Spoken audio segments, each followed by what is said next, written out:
This is such a nice large room and I feel like I want to speak up so that you can hear me.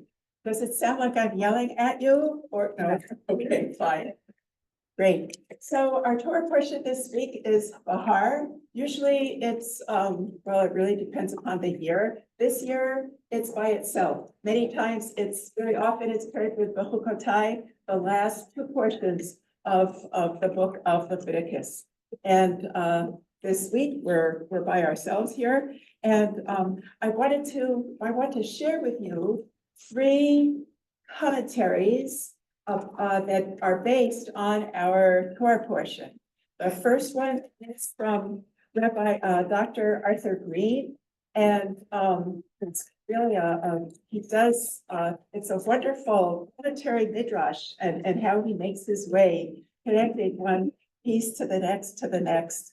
The next is a piece of Zohar, and based on this Torah portion, and your mission, which you will decide to accept, will be to figure out what the rabbis are talking about and why this is connected to our Torah.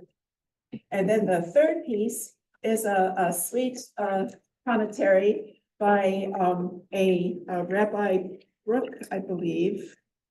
Let's see. Brooks Rappaport. Rapport, right. By Rabbi Rapport, Reform Rabbi, finding the tzedek in tzedakah. And somehow it's actually possible that all of these commentaries are connected in some way. And they all, of course, connect to our Torah portion. If we have time at the end, we could take a look at the Haftarah, which is wonderful. And if we have or are so inclined, we might want to even hear the commentary of Nachmanides about why this portion is called Bahar Sinai. What's Moses doing at Sinai if during the book of Leviticus, he's been encamped all this time? What does Sinai have to do with it? So if we can get that far, please feel free to remind me, and I'm happy to share that with you. On that point, aren't they for a year at Mount Sinai, and the whole book of Leviticus is still at the base of the mountain? That's right. So, okay, that's my answer. Okay. So there's one answer. Okay.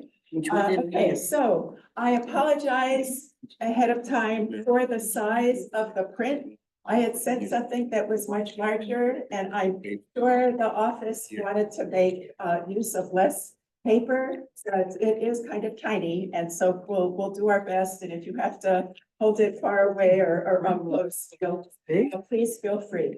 The blessing for engaging with words of Torah, la'asok b'divrei Torah. Baruch atah Adonai Eloheinu melech haolam, asher kiddushanu b'mitzvotav v'tzivanu la'asok b'divrei. Pardon me. On the first page of Rabbi Green's Devar Torah that he gives, and this is for Hazon, which is going to connect with the sabbatical year. He offers this very interesting commentary from Sifrei on Devarim, and it reads, Ein lecha parsha she'ein ba tehiyat hametim, ela she'ein banu koach lidrosh. There is no portion in the Torah that cannot be brought back to life, if only we had the strength to interpret. So we pray that we have the strength to take a look at these words and see what they mean, Rabbi Green, but also to us. So we look at Leviticus chapter 25, and this is taken from verses 1 and 2. Vayedaber Adonai el Moshe Bahar Sinai Lemor, and then Veshavta haaretz Shabbat ladonai. Adonai spoke to Moses at Mount Sinai, saying, the land shall rest in a godly Sabbath, and in our Eitz Chaim, it says a Sabbath of the Lord, okay, or a Sabbath of the Eternal. Okay, so can we perhaps someone would offer to I like for people to read as well as myself. So you want to start us off? I don't want What are we reading? We're reading where it says to. Rashi. Rashi. Oh, we're reading the Yeah. Jersey, okay. Okay, all right. Sheila, can you read that? Can you see it? Yeah, Rashi famously opens by asking, what does the sabbatical have to do with Sinai? Why, among all the many commandments, should this be specifically designated as spoken at the mountain? The Talmud in Sanhedrin explains the commandment this way. Plan for 6 years and rest in the seventh, so that all will know that the land belongs to God. But in the broadest sense, that is the purpose of all the other commandments as well. The earth is filled with God's presence since its creation. That did not begin at Sinai. Torah was given to provide us with a way to discover that presence and a path of living in response to it. Okay, so what did Rabbi Green just write that Sheila read to us? What's the challenge here? What's the question? What are they talking about the Shabbos or sabbatical here? The sabbatical, and specifically given to the children of Israel, given to Moses at Sinai, right? What does Sinai have to do with it? And with creation, that happened way before Sinai, right?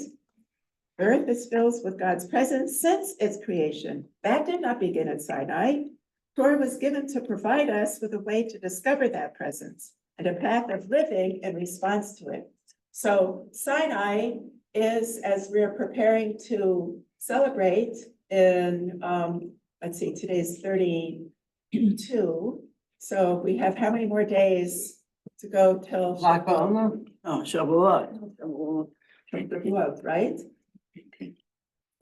How many more days? Is it 50? It's the 10th, the 9th and 10th of I, So I know it. approximately. Today's the 42nd. Yes, so today's the 32nd day, and that means that we have 49 days, and then on the 50th will be Shavuot, right? So 17 plus one more, so 18 days till we stand at Sinai, right? And receive this gift, which is then a path of living in response to creation. I'm gonna throw something out this. But she actually has it. There's space, time. Well, space, time, I was gonna say in people. And so for time, we have Shabbos every 7 days. For the land, we have resting every 7 years, and for people, they're released every 7 years. So it all goes together to me. So the fact that Shabbos is in the 10 Commandments, to me, this is an extension of that commandment. I think that's what he's saying. Yes, But what I don't understand is why it's only in Israel, why it's only in the land, only in the land. We're gonna talk about that. good, okay? because that's my problem with it. Okay, why is it only in the land, or does it extend beyond that? What is the text here to teach us, Actually, right? the text That's the actually says question. haaretz, it doesn't define what it is. Exactly. So what is this Torah portion teaching us this week? Where it's telling us about helping the land, letting the land rest, right? Every 7 years, treating people. Yes, go ahead. That God created the universe. It belongs to God. And his commandments are designed to do what's best with the earth and so forth. And for people, this is the book of holiness, Leviticus. And we're gonna learn about all kinds of laws related to people and to place and time and about equality, freedom and equality, and in effect, in one rabbi that I read puts it eminent domain. The world belongs to God, from Rabbi Sachs. He emphasizes that it's so that it's his world, his land, and that's why we're called to keep the commandments. Right, it's a blueprint for how we're supposed to live in this world and take care of it, Right. right? Take care of the world itself, the land itself, and each other. There's a little packet of, a little pile of facts right there. But actually, we do while Shemitah might only have applied to Israel, Haaretz. First of all, they didn't quite define what Haaretz was at the time. Right. In effect, that was Joseph's innovation in, what do you call again, in Egypt. He had he said, let the land lie fallow for 7 years. That why the Shemitah is also, it's not just the 7 years, it's the not eating on the 7th year, right? Well, not put. In other words, it was a modified, it was a reformed version. And we do, and the same thing happened, it took a while, but they started doing it year 2. Remember going on I-80 and seeing land that was not being, you could see that this patch is not being used this year. That's right. And what's the We are seeing purpose of something. that? Why do we let the land rest from an agricultural perspective? For regeneration, regeneration of the land. Soil, so. Common agricultural practice to do that. Yeah, Exactly. absolutely, and rotating crops. Right, right. Well, they do more of the rotating than the fallow. They do both. They do They both. do both? I mean, there's a field on the way to my mother-in-law's house, and you can see it in action there. 1 year it's corn, 1 year it's soybeans, 1 year it's nothing. Right. Is it Amish or is it regular, It's just a guy who has a farm. People. huh? No, but because it's on the way to Bueller, so that, Too close to the freeway to be Amish. Be that Yeah, as it they're may, for the freeway. we've taken this, and actually, Sheila, the point that you raised about that this got started in Egypt, I mean, Joseph interprets Pharaoh's dream, right? It's in sevens, right? And so this too is in sevens, I think and, I think 7 is just one of those magical numbers. right, for sure. 7 days, 7. Yeah, I mean, Right. there's all kinds of Right. 7s. So let's go back to creation and utterances with the Mishnah from Pirkei, Mishnah 1 from Pirkei Avot chapter 5, with 10 utterances, the world was created. Ma'amarot is the word for utterances. And the world was created by 10 divine utterances, says the Mishnah. These ma'amarot are the 10 times God says, let there be, in the opening chapter of Genesis. Actually, in case anyone has counted already, there are only 9, but the word Bereshit itself is counted as the first. These utterances live forever. They are the underlying structure of reality waiting to be discovered. They are present in the earth as they are in the heavens. At Sinai, they are repeated in the form of 10 dibrot. We call them commandments, but dibrot is really another way of saying utterance, right? We say aseret dibrot as the 10 commandments, but really it comes from the word diber, right? Or dibar, to speak, right? To utter. These constitute a set of keys for revealing a presence that is already there. They do this by converting the passive sense of presence, I love this, into a set of imperatives. The passive sense of presence, let there be. Those are the ma'amarot from the beginning of time, from creation, to a set of imperatives. Do this, don't do this, don't do that. So it changes, right? Following this path will lead you to a life in which God's presence is revealed. Revealed right where you are living on earth.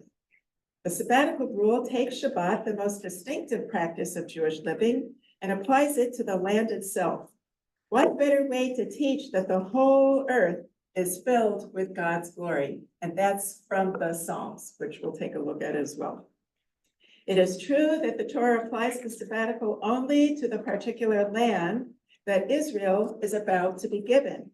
But, as you mentioned, the word haaretz makes no distinction.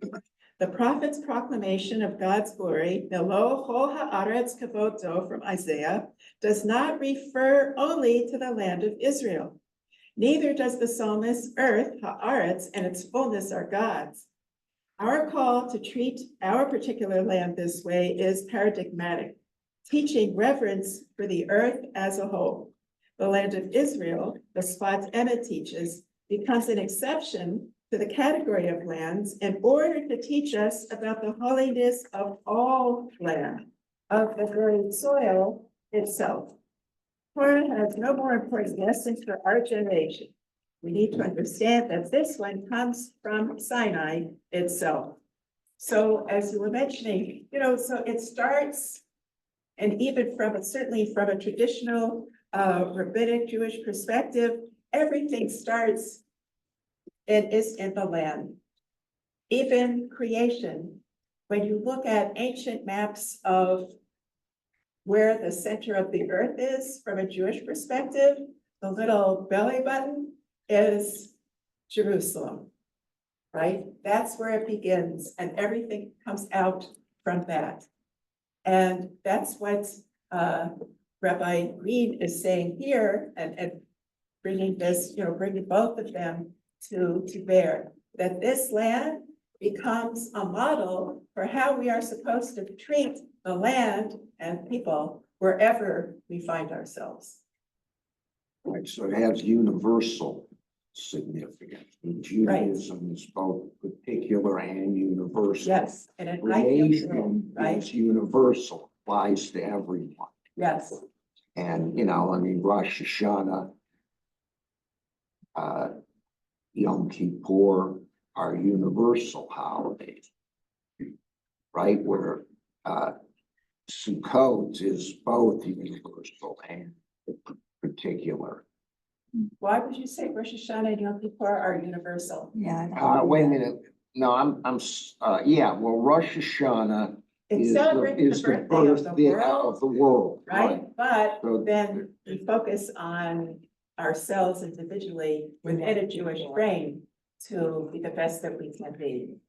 Right, Just for the but children. it's still about, the sovereignty of God, right? Yes, sure. And that we're all made in God's image. Sure, These are universals. Yes. It's about creation, Yes, right? for sure. The- It you celebrates know, creation, it does. The birthday of the world, okay? Yes. Yom Kippur is about forgiveness, right? And atonement. I mean, these things are universal, as opposed to Passover, let's say, and Shavuot are particular, just pertain to the Jewish people. Sure, So within the holidays, we see this mixture, the yes, universal yes, and the for sure, particular. for sure. And I'm thinking especially on Yom Kippur, that becomes a universal quality because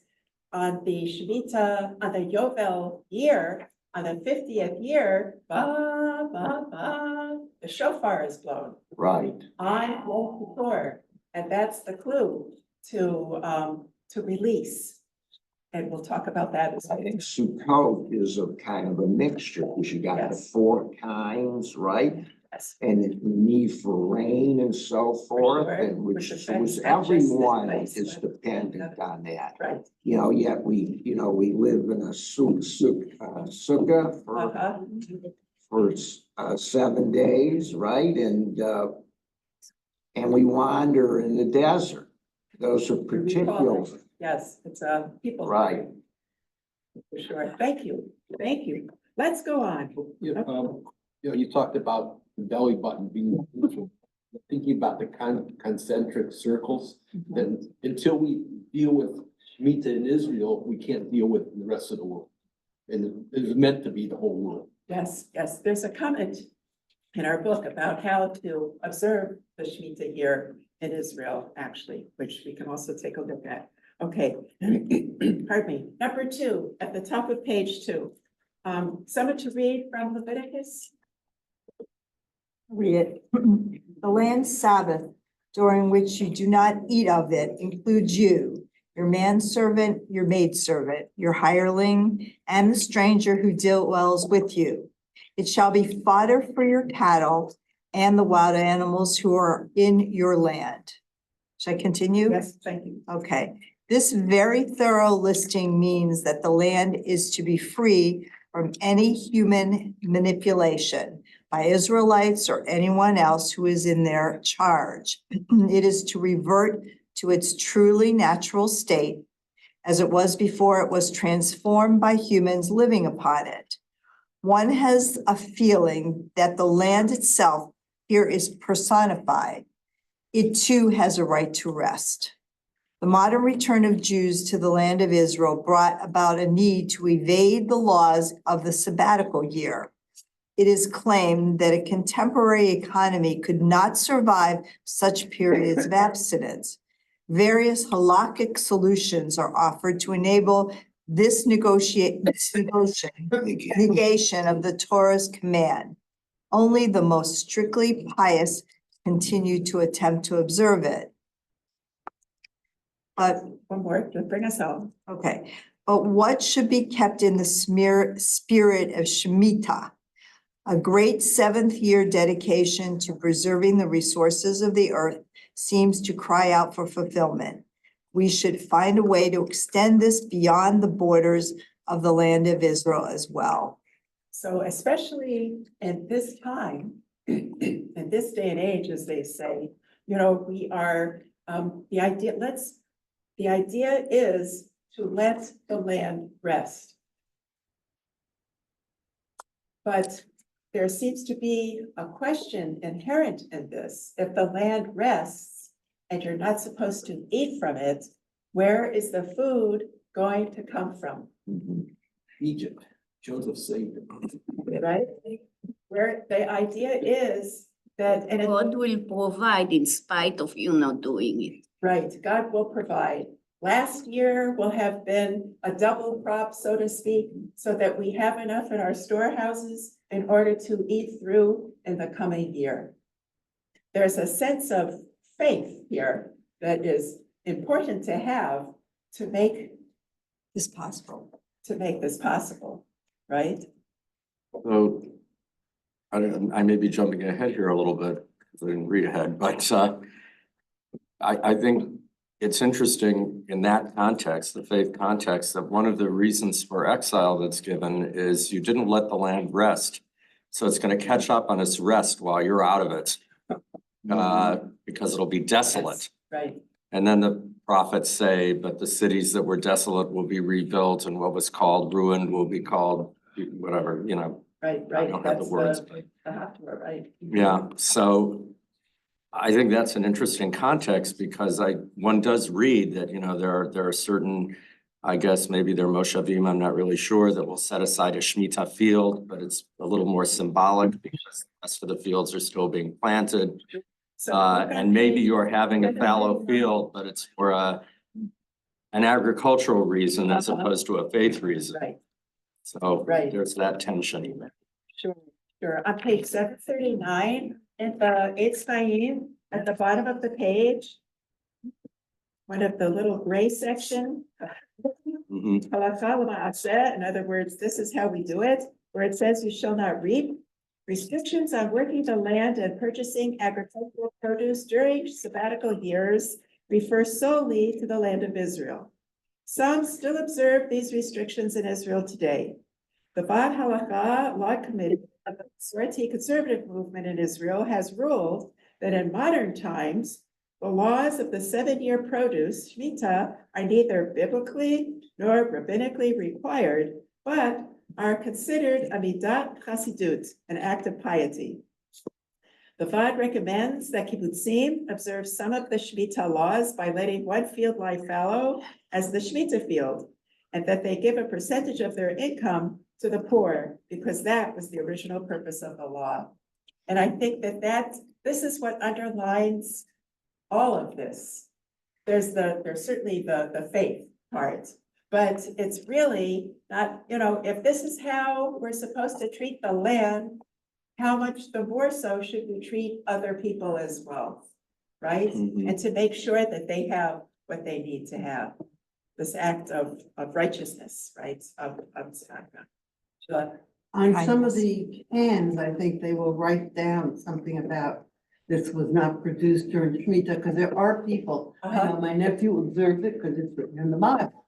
And he's modern on it, Uh-huh, so that, there are, and there, I know that lots of times you will see on objects, it goes according to the laws of Shemitah or Sure. something like that, so you can eat it, because they will not, some Orthodox people will not. you could just see a little. Right?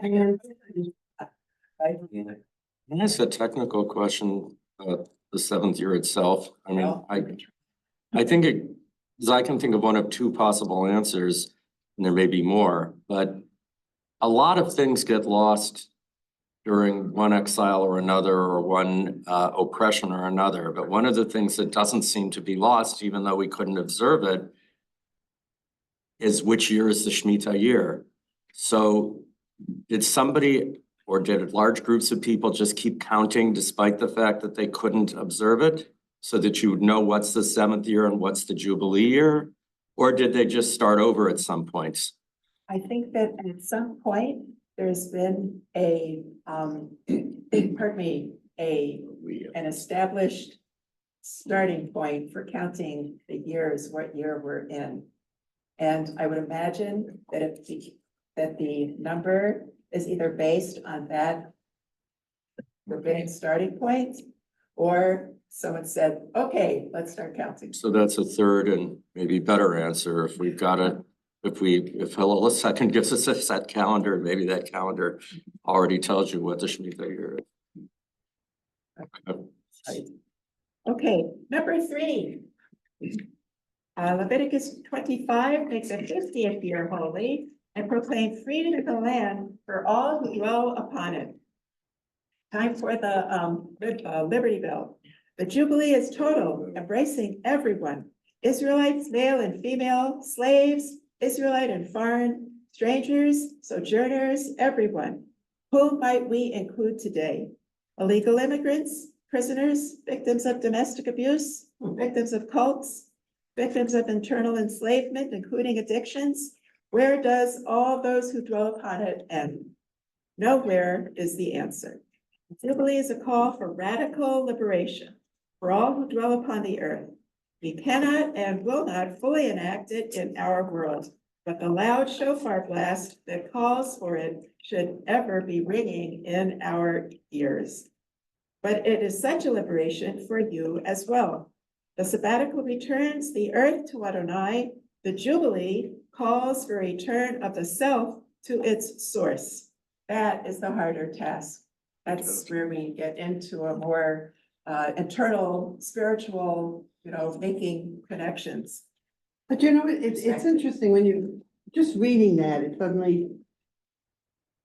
it's basically saying, we're also entitled to rest. And, the whole point being made with the cell phones and all the tech is that you need to rest one day from all that stuff. You need to give your mind and your body time to recover and to get fresh thoughts. For sure. I mean, the whole idea of a vacation, like they say, you think you're such a big shot because you don't take vacation. Vacations are good. It gives a chance for renewal. You see different things, you get new ideas. When we come to this class, at least for me, I get suddenly things that are really obvious or should be obvious. Oh, yeah. They're talking to me about the cell phone and just taking off a day. Sure, for sure. And what is it for people who are professionals in whatever area they do and they go off to study? What is that called? Sabbatical. A sabbatical. Right? It's called that for a reason. They needed a word. I would think one of the challenges of this in a modern society where so few of us have a direct connection to the land anymore. I mean, in a completely agrarian society, this is hard enough. And I've heard in previous classes talking about Bahar that it probably never really happened the way it's perfectly envisioned. But when we're as detached I like to give this example because it actually happened, but my sister was in a class where they were talking about what's the source of your food, and maybe not surprisingly, many of the classmates said the grocery store. And then when they were talking about meat in particular, some of the kids in the class were, I guess the phrase we used then was grossed out by the reality that the meat we eat is generally striated muscle. I don't know what they thought it was, but when it got that close to the cows, so to speak, it already got gross. And yet for the people who would have been trying to observe this, they would have known very well what they were eating, because they were probably slaughtering the animal themselves or were very close to the shochet. So I guess that's my long-winded way of saying maybe we need a lot of interpretation in this day and age to find anything close to what this might mean for us, other than something hypothetical or beautiful at some point in the future. Or in other words, is it more esoteric than real the further we get away from an agrarian society? Very true, very true. And when people focus that it should only take place on the land, and they understand that as Israel, so off we go. And do we not do this in other places? And part of the challenge is that, how environmental organizations, right? That try to help people raise our awareness of the importance of the land around us and how we take care of it. And that's what Shemitah and the Jubilee year, that's what they're talking about from the land perspective. And then it'll move to a people perspective as well. And in modern times, there's an interfaith organization that basically seeks to absolve. One of the things that they talk about is being absolved of debts on the 50th year. And how can we do this for these young countries that are, third world countries that just bring in the debt, they just can't seem to see over the top, right? To see black instead of seeing red all the time.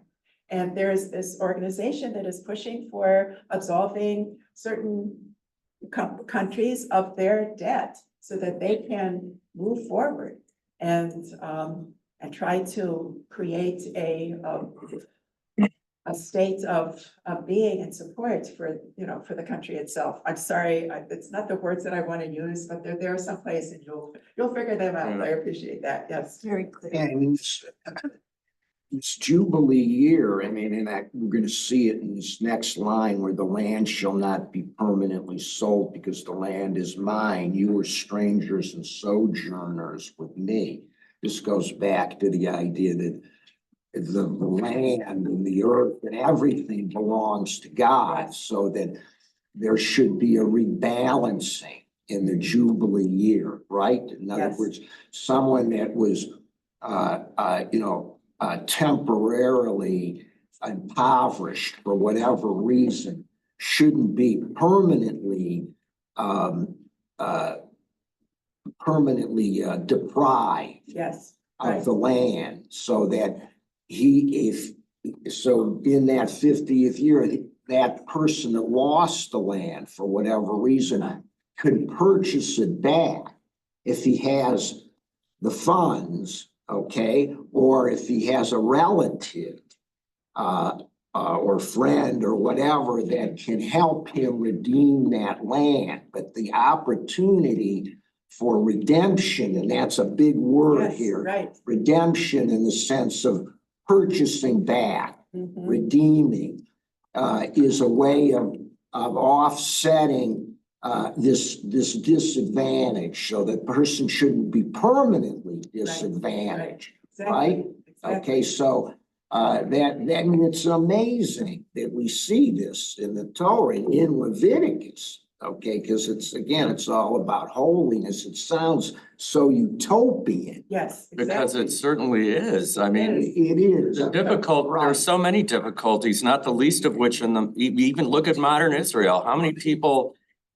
first of all, nobody can identify their tribe really anyway, other than just broadly Israel if you're not a, a Levite who didn't have land anyway. But go ahead. I was just gonna say that the reality is most people in Israel, like most people everywhere in the developed world, are more or less detached from the land, other than maybe a small plot you might own for your house, or in Israel, more likely you might own your apartment, but you don't own a whole lot of land.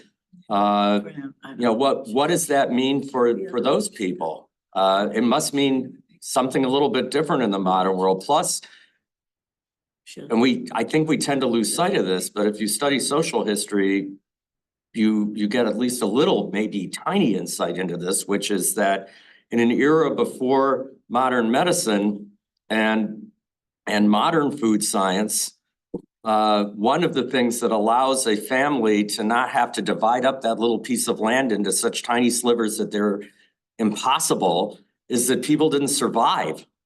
So your family and overall population didn't grow that much. If you look at population charts of human beings, it's only since the 20th century that we've shot into the billions, which is an ironic, unintended consequence of modern medicine and modern economies. But there it is. So most of those people inevitably aren't going to be attached to the land.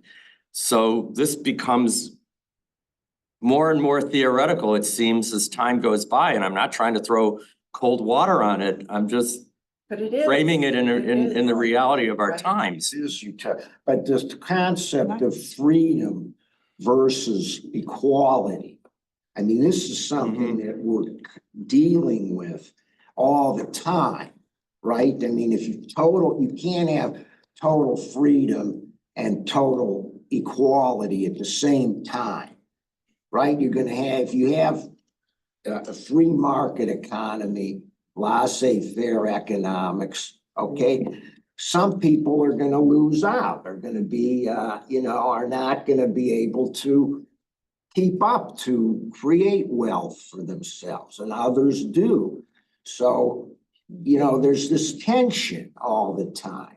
And by the same token, if you focus on the societies that allegedly valued equality over freedom, Yeah, right. they didn't end up very equal, Right, because yeah, if you were in the Politburo, so to speak, you had ironically the dashas that the nobility formerly had. So you don't really have equality anyway, and you definitely didn't have freedom. So wow, wasn't that great? Thank you. Should move on. Yeah, sorry, we're That's okay. taking this conversation away from you. It is. When we get to Leviticus, there's this, it seems like a little throwaway sentence, but it's not. It says there will, Deuteronomy. It's, there will always be hungry in the land.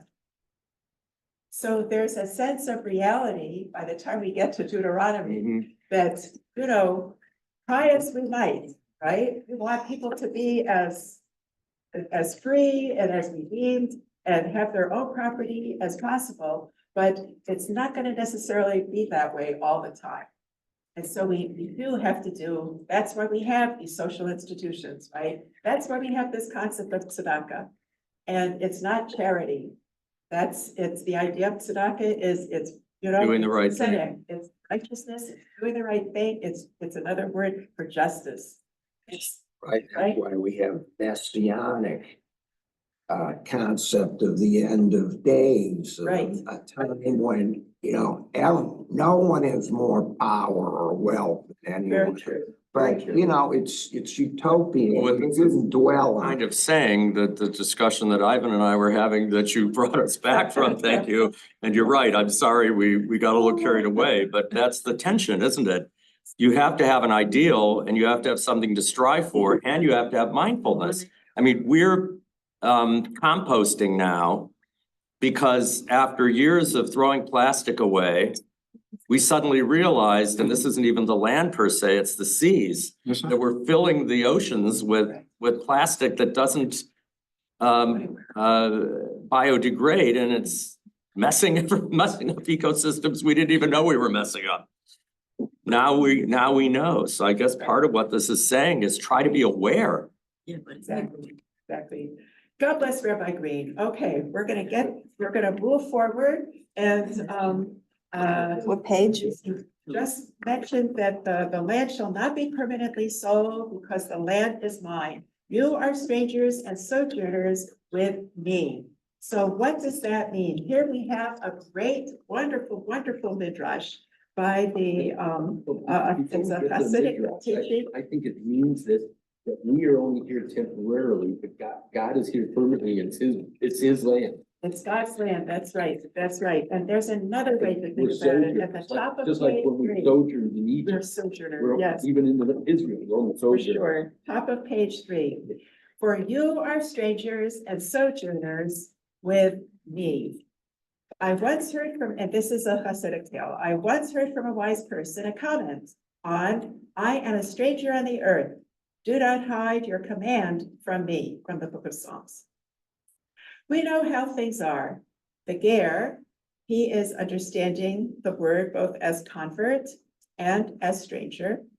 Real, like Gershom is one of the names of one of Moses's sons. He was a stranger in a strange land.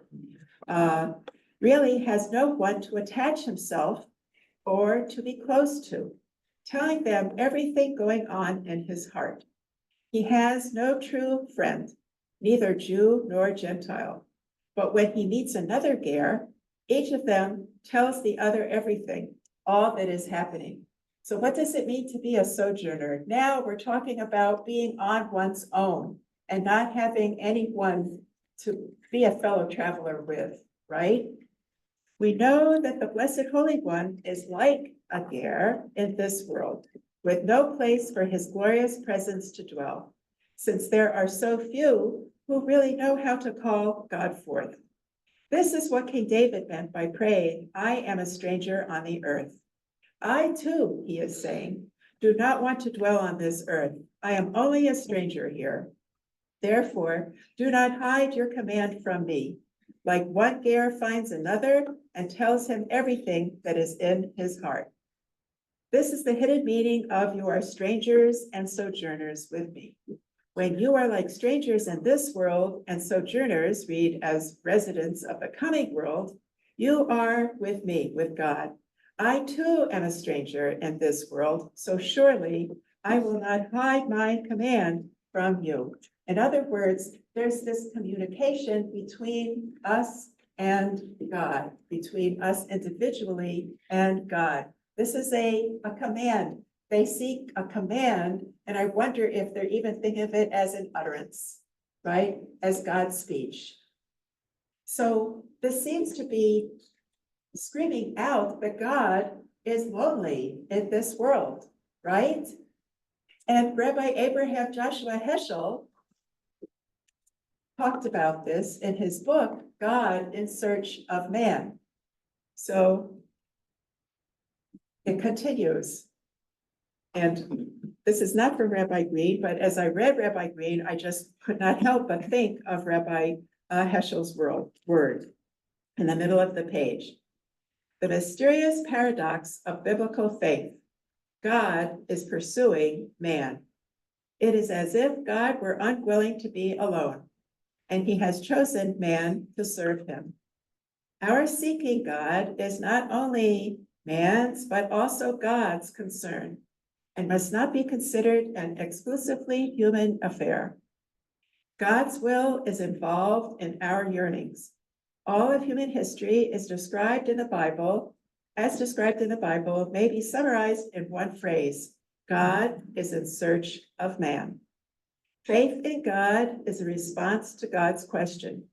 When Adam and Eve hid from his presence, God called, Ayeka, where art thou? Where are you? It is a call that goes out again and again. It is a still, small echo of a still, small voice, not uttered in words, not conveyed in categories of the mind, but ineffable and mysterious, as ineffable and mysterious as the glory that fills the whole world. It is wrapped in silence. It is concealed and subdued, yet it is as if all things were the frozen echo of the question, Ayeka, where are you? It's gorgeous, right? Both of those pull at the heartstrings. So we can sit here and analyze economies and all the rest of that in our small way, but this is what brings tears to your eyes. Mhm.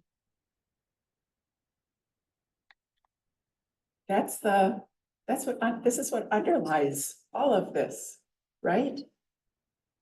And I think it's important for us to know that it's, we're partners with God in making this world be as good as it can be, and making the land as good as it can be, and making people's rights as good as they can be. And we shouldn't feel alone.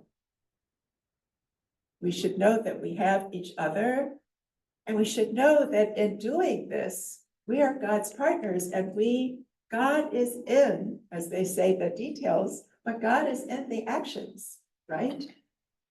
And these are timeless, completely timeless.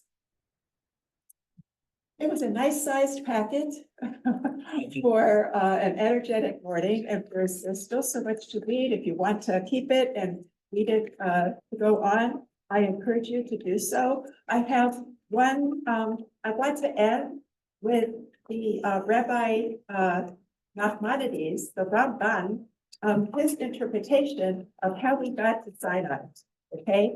Our Torah portion at the beginning of the book of Leviticus, the word of Leviticus begins with is Vayikra.